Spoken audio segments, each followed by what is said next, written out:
ሁሉም ኢትዮጵያዊ ለትግል ይነሳ። አፋብኃ በኦሮሚያ ክልል በተለያዩ ዞኖች ብሔርንና ሃይማኖትን ኢላማ ያደረጉ ግድያዎች በተከታታይ ሲፈጸሙ 7 ዓመት አልፏቸዋል።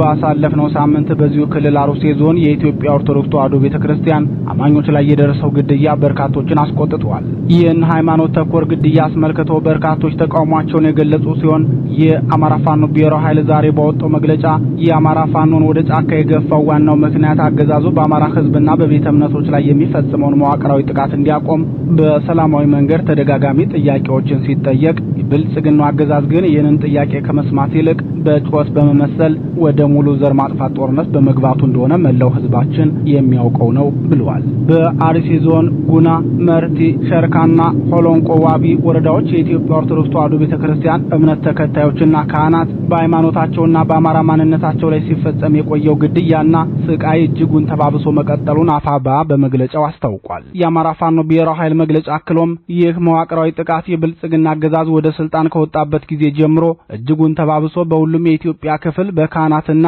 መሸይኮች በኦርቶዶክስና በእስልምና ምዕመናን ላይ በግልጽና በስውር ጭፍጨፋ ሲፈጸም ከመቆየቱ ባሻገር በአርሲ አካባቢ የተፈጸመው ማንነት ተኮር ጭፍጨፋም የዚሁ ነጸብራቅ መሆኑ የአደባባይ ሀቅ ነው።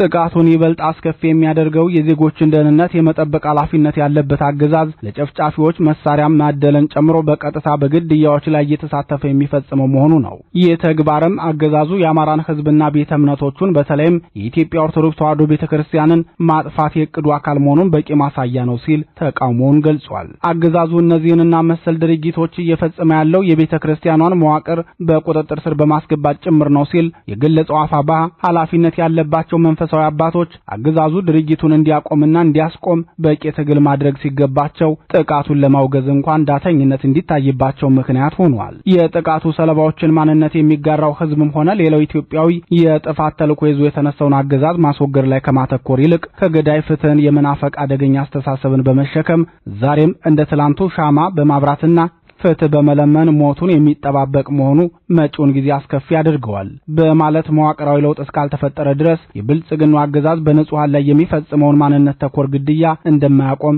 ጠቁሟል። በሰው ልጆች እልቂት ማዘን ሰብአዊ ባህሪ ቢሆንም በቁርጠኛ ተጋድሎ እንጂ በሐዘንና እርግማን ነጻ የወጣ ሕዝብ በዓለም ላይ የለም። በመሆኑም ሐዘንና እርግማን የሚለውጠው ነገር እንደሌለ ታውቆ በከተማም ሆነ በገጠር የሚኖረው ሁሉም ኢትዮጵያዊ እንደ አካባቢው ነባራዊ ሁኔታ ራሱን በማደራጀት አገዛዙን በሁሉም ረገድ ታግሎ እንዲያስወግደው ጥሪያችንን እናስተላልፋለን። የአማራ ፋኖ ብሔራዊ ኃይል አመራርና ሰራዊቱ የሽብርና የጭካኔ ተግባራት የሚቆሙት አረመኔውን የአብይ አህመድን አገዛዝ ፍትህ በመለመን ሳይሆን በሁሉም የሀገራችን አካባቢዎች